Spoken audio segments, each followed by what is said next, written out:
Você me deixa tão solto,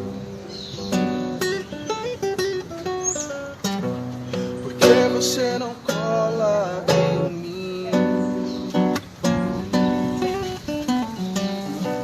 Tô me sentindo muito sozinho. Não sou eu, quero ser o seu dono.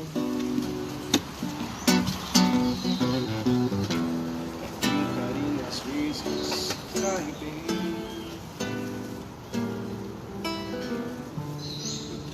Meus desejos e planos secretos só abro pra você, mas ninguém. Porque você me esquece e só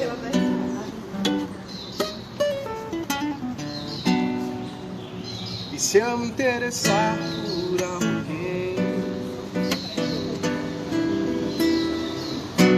e se ela de repente me ganha, a gente gosta, é claro que a gente cuida. Fala que me ama, só quer da boca pra fora. Você me engana ou não está madura.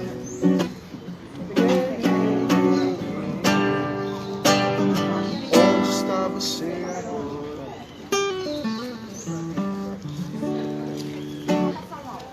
Só um trechinho.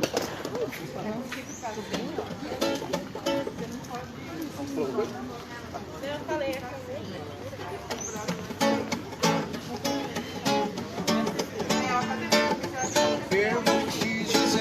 Você não quis escutar, agora não peça, não me faça promessas. Eu não quero te ver, nem quero acreditar que vai ser diferente.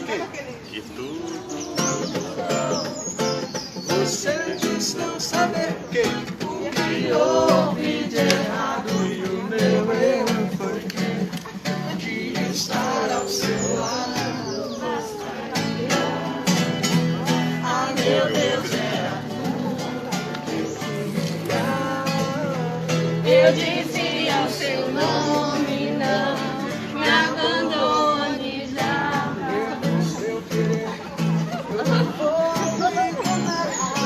Conheço seus passos, vejo seus erros. Nada de novo. Quer ver o seu? Vai lá, então.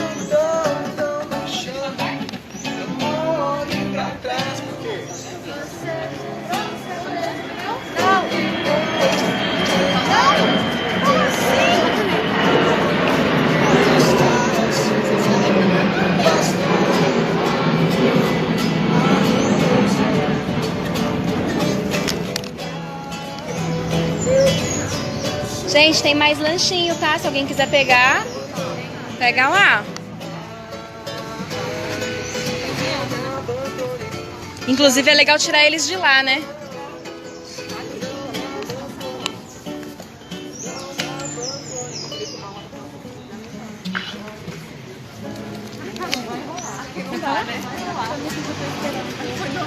Ah, ela vai escrevendo. Fala aí.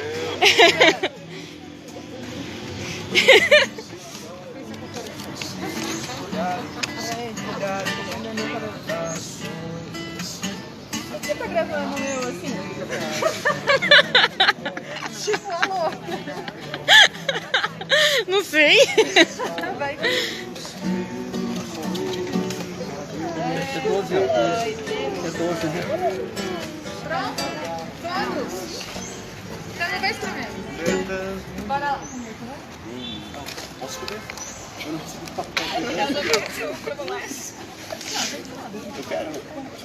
Alguém pega o papel? Tami, vem aqui. Alguém pega o papel pro Gabriel? Desculpa, gente. A Thaísa vai falar. A gente vai se movimentar um pouquinho. Todo mundo de pé. Caminhar no sol. Fazer um exercício. Exercício, não é pra pegar sol. Não, é sério. Vamos andando no espaço. Todo mundo conhecendo o espaço que a gente nem viu hoje. Vamos lá. Contato visual com os coleguinhas do lado. Sorriso no rosto mesmo. Não vai pra muito longe não, gente, porque a gente já tem que terminar. Dá pra ver o sorrisinho pelo olho, mesmo de máscara. Então, contato visual, todo mundo olha todo mundo. Lindeza.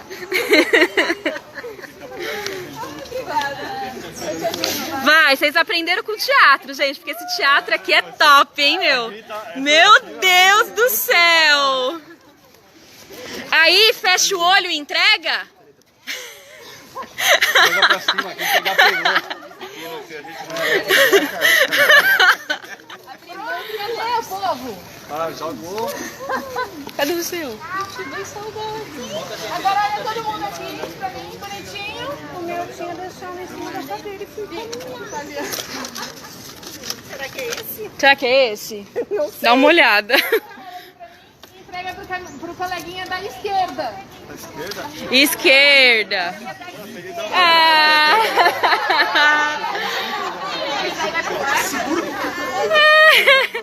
Eu ganhei o da Lari, a filha favorita.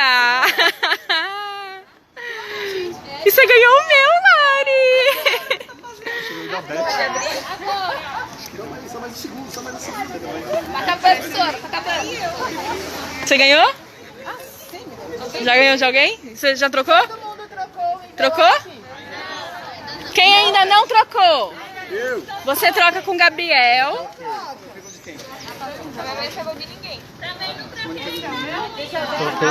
Ó, alguém troca com o Prof. André. Não, da Beth tá aqui, o meu. Ah, o meu tá calmo. Tami. Já trocou sim. Já trocou sim. A Tamis, o Gabriel. O Gabriel. Falta a seu. Falta demais.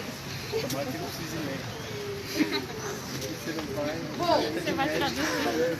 Infelizmente a gente está na pandemia, não podemos abraçar, beijar. Ele me deu. Essas coisas que a gente Ah, não. Aí gosta. você fica... Ah, ele te deu?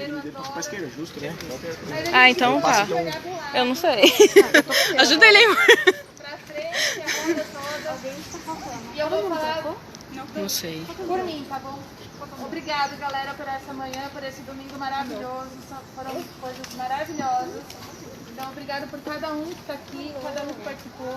Teatro, música, a palestra, ensinamentos diversos. Muito obrigada. E Tem uns bombonzinhos ali, eu já distribuo, mas aí eu vou liberar para finalizar. antes disso, né, ela já fez os agradecimentos maravilhosos. Agora a gente vai ter uma palavrinha com o nosso professor Safaquinha e uma lembrancinha bem singela que a gente comprou pra você. E aí, agora é com você, professor Safaquinha lindo. Obrigado. Eu vou só pegar no celular que eu quero ler o textinho. Perfeito. E eu acho até melhor você ficar aí na sombra.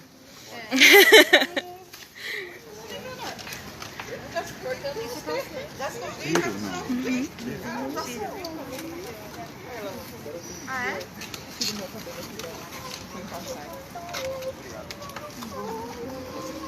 Bom, colegas, antes de tudo, né?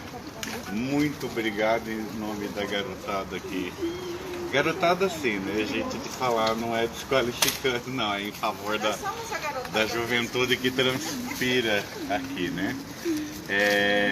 Era para ser só um evento entre colegas e quem sabe um ou outro estudante se sensibilizando, e cresceu de uma maneira assim encantadora. Eu estava conversando com a Amanda, no geral a gente tem sempre uma onda grande, né, quando você chama um voluntário, e depois uma desistência tão grande quanto, que às vezes você vai fazer um evento e você fala, ai meu Deus, eu quero morrer nesse dia, dormir, evaporar porque não tem ninguém, né? E não é o que tem acontecido, né? Salvo uma ou outra exceção, a gente tem conseguido acontecer de uma forma que o papo de bastidor é o ano que vem, né? A coisa já cresceu nessa expansão. E contamos com todos vocês que estão aqui, hein, gente? E é assim mesmo, né? Porque eu acho que desde a idade de vocês, né? Vocês devem ter geração de 20, na maioria aqui. Eu tinha vontade de acontecer no mundo, de fazer a minha voz chegar longe. E não tem outro jeito de fazer isso se não for em coro, né? Eu demorei um pouquinho para entender isso, mas é no coro que a nossa voz chega mais longe, né? Ela se projeta com maior legitimidade. E não tem nada mais poderoso, né, que a expressão do coro, do coletivo, desde os teatros ancestrais, né, que a gente tem, trazendo a voz do conjunto, né? Então eu queria agradecer a todas as tribos da África, as tribos indígenas, as misturas entre todas as nações que fizeram o nosso povo, todas as diferenças sexuais, de gosto, de estilo, de lugar. Eu sou a favor da mixtura, e quanto mais mixtura tem, mais bacana vai ficar, né? E antes de eu falar de saúde mental, vou falar só um pouquinho, não vou ficar roubando o tempo de vocês. E em função da provocação do teatro, eu lembrei dessa carta que eu ia ler de forma gravada só, mas teve tantas cartas aqui, eu falei, vou fazer igual, né? E essa carta, ela foi escrita por um pastor norte-americano, né? E da Carolina do Norte, num contexto religioso, né? Eu vou me poupar denominações, bastante tradicional e forte, né, na cultura norte-americana em termos de protestantismo. E quem sabe o que é um culto de final de semana nessas igrejas sabe o quanto que, né, a fala do pastor nesse momento, a sua pregação é importante, ok? Então eu vou ler o texto do nosso querido pastor John Pavlovitz, um pastor cristão de Wake Forest. E a carta dele é 4 regras que ele faria se ele tivesse filhos gays. Às vezes eu penso se terei filhos gays.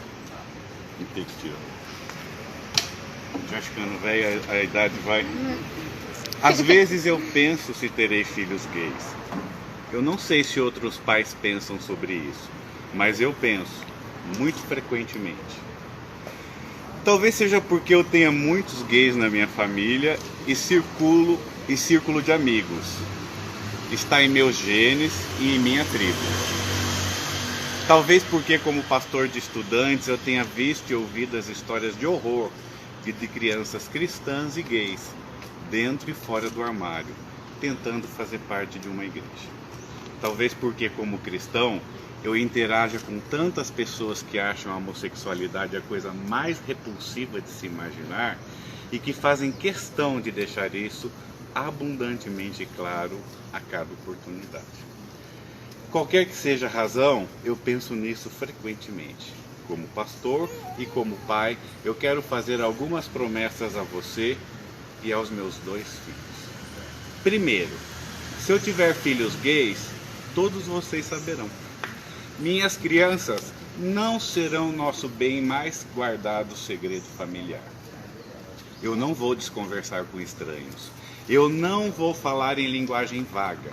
Eu não tentarei colocar uma venda nos olhos de todos e eu não pouparei as emoções dos mais velhos, ou dos que se ofendem facilmente, ou dos desconfortáveis.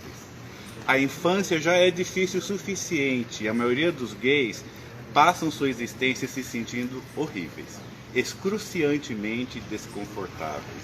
Eu não colocarei os meus filhos em mais desconforto desnecessário só para fazer o jantar de ação de graças mais fácil para um primo de 3º grau rancoroso. Se meus filhos saírem do armário, sairei do armário como família. 2. Se eu tiver filhos gay, eu orarei por eles. Eu não orarei para que eles sejam normais. Já vivi o suficiente para saber que se meus filhos forem gays, este é o normal deles. Eu não orarei para Deus curá-los ou consertá-los. Vou orar para que Deus os proteja da ignorância, do ódio e da violência que o mundo despejará sobre eles, simplesmente por eles serem quem são. Vou orar para que Deus lhe coloque um escudo de proteção contra aqueles que os desprezam e querem machucá-los, que os amaldiçoam ao inferno e que os colocam como condenados sem nem mesmo conhecê-los. Eu orarei para que eles apreciem a vida, o sonho, que sintam, que perdoem e amem a Deus e a humanidade. Acima de tudo, orarei para que meus filhos não recebam tratamento nada cristão de suas ovelhas mal guiadas a ponto de afastá-los de seus caminhos. 3. Se eu tiver filhos gays, eu os amarei. Não estou falando de um amor distante, tolerante, cheio de reservas. Será um amor extravagante, de coração aberto, sem desculpas. Aquele tipo de amor que constrange na porta da escola. Eu não vou amá-lo apesar de sua sexualidade e não vou amá-los por causa delas. Vou amá-los simplesmente por serem quem eles são. Doces, engraçados, carinhosos e inteligentes, legais, teimosos, originais, lindos e meus filhos. Se os meus filhos forem gays, eles poderão ter milhões e milhões de dúvidas sobre si mesmos, sobre o mundo, mas nunca terão um segundo sequer de dúvida sobre o amor que o pai deles sente por eles. 4. Se eu tiver filhos gays, basicamente, terei filhos gays. Se meus filhos forem gays, e eles já são bem gays, bem, isso quer dizer que Deus já os criou, os moldou e colocou neles a semente de quem eles são dentro deles. O Salmo 139 diz que Ele os costurou no útero de sua mãe. Para mim, isso quer dizer que os incríveis e intrincadas coisas que os fazem almas únicas na história foi colocado em suas células. Por isso não há um deadline para a sexualidade deles, pela qual eu e sua mãe estejamos orando fervorosamente. Eu não acredito que haja alguma data de expiração mágica se aproximando quando eles se tornarão héteros. O que há hoje é uma simples e jovem versão de quem eles são. E hoje eles são incríveis. Muitos de vocês podem se ofender com tudo isso. Eu percebo totalmente. Eu sei que isso deve ser especialmente verdade se você é uma pessoa religiosa que acha esse tópico totalmente nojento. Conforme vocês foram lendo isso, podem ter revirado os olhos ou selecionado os trechos das escrituras para enviar, ou orado para que eu me arrependa, ou se preparado para deixarem de ser meus amigos, ou me chamado de pecador, mau, herege, condenado ao inferno. Mas da forma mais gentil e compreensiva que eu possa dizer, digo uma coisa: não dou a mínima a vocês. Isso não diz respeito a vocês. Isso é muito maior que vocês. Vocês não são a pessoa que eu esperei ansiosamente por 9 meses. Você não é a pessoa para a qual eu chorei de alegria quando nasceu. Você não é a pessoa que dei banho, alimentei, balancei para dormir durante noites. Você não é a pessoa a quem eu ensinei a andar de bicicleta e cujo joelho esfolado eu beijei e cuja mão eu segurei enquanto levava pontos. Você não é a pessoa cuja cabeça eu amo cheirar, cujo rosto ilumina quando eu chego em casa à noite e cuja risada soa como música para minha alma. Você não é a pessoa que diariamente me dá significado e propósito e que eu adoro mais do que jamais imaginei adorar algo. E você não é a pessoa com quem eu espero estar quando der meus últimos suspiros neste planeta. Olhando para trás, agradecido por uma vida de tesouros compartilhados, sabendo que eu te amei da maneira certa. Se você é pai, eu não sei como você responderá caso seus filhos sejam gays, mas eu oro para que você considere isso. Um dia, a despeito de suas percepções sobre seus filhos, ou de como foi sua paternidade, você talvez tenha que responder para uma criança assustada e ferida, cujo sentido de paz, de identidade, aceitação, na verdade, seu próprio coração estão colocados em suas mãos, de uma maneira que você nunca imaginou. E você terá de responder por isso. E se esse dia chegar, para mim, se meus filhos saírem do armário, para mim, este é o pai que eu espero ser para eles. Essa carta teve uma repercussão bem grande, né, na comunidade homossexual norte-americana, em função dessa perspectiva religiosa, né? Eu não sou de contexto religioso, mas, né, para quem olha de fora, a partir do testemunho do outro, isso parece ser um convite a um cristianismo um pouco mais profundo, lapidado e verdadeiro, né? Parece que a nossa missão, até onde o pouco eu conheço, é exercer o dom de amar. E o de julgar me parece dedicado tão somente a uma única pessoa. Três, né? De Pai, Filho e Espírito Santo. E eu acho que quando a gente faz um coletivo como esse, a gente se recoloca no nosso lugar, que é esse exercício difícil, contínuo, mas extremamente saudável de se fazer, né, amável ao outro, como a gente está tentando fazer aqui. Isso já é um desafio, videm os preconceitos, né, e também se suportar, amar pelo outro, que também pode ser um grande desafio, né. A cada vez que a gente canta em coro em favor de algo que é maior que nós, eu acho que a gente faz muito mais do que psicologia, muito mais do que saúde mental. A gente faz um ato político, uma marca no mundo onde a gente possa estar diluído, né, enquanto indivíduos, nessa imensidão louca da cidade, mas absolutamente uníssonos, né, quando a coisa fala de respeito, de dignidade, ainda mais numa nação absolutamente misturada. E basta olhar aqui livremente e ninguém é puro. E essa é a nossa beleza, a gente é mistura, a gente é riqueza. Falar do coletivo, para mim, em termos de saúde mental, é falar em favor de uma condição grupal camaleônica, metamorfoseante, que a cada refletir da luz possa, como um diamante, expandir um arco-íris aqui e acolá, né? Eu entendo a gente como um núcleo de resistência nesse sentido, em favor da saúde mental, não só nossa, né? Porque se a gente pode estar aqui trocando, compartilhando e doando, provavelmente a gente ainda está bem melhor do que muita gente que já perdeu toda essa perspectiva, né?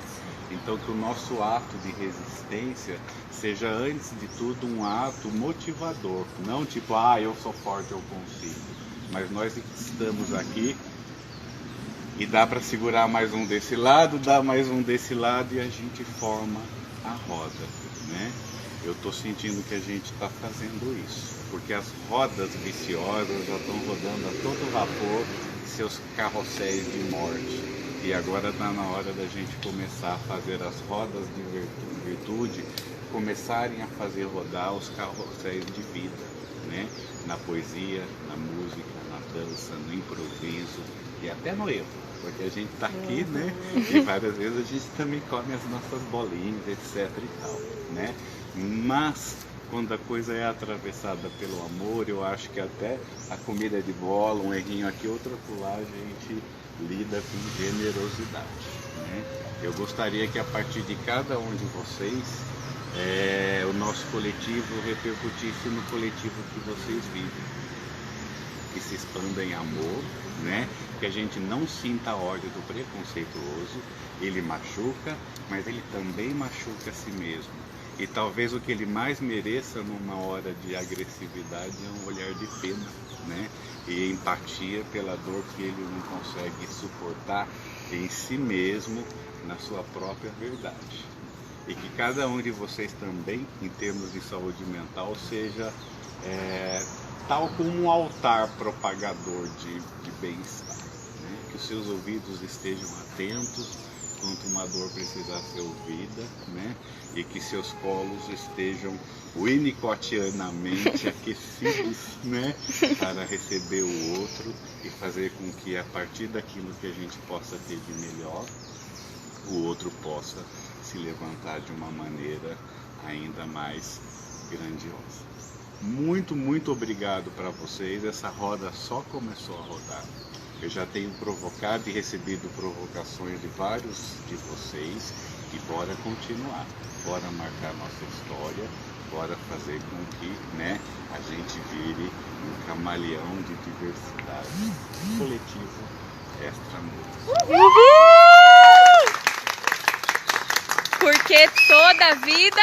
Porque toda vida, né, colega? Só para não perder o tradicional de aula, toda vida vale uma vida toda! Uhul! Ubuntu! Ubuntu! Valeu, gente!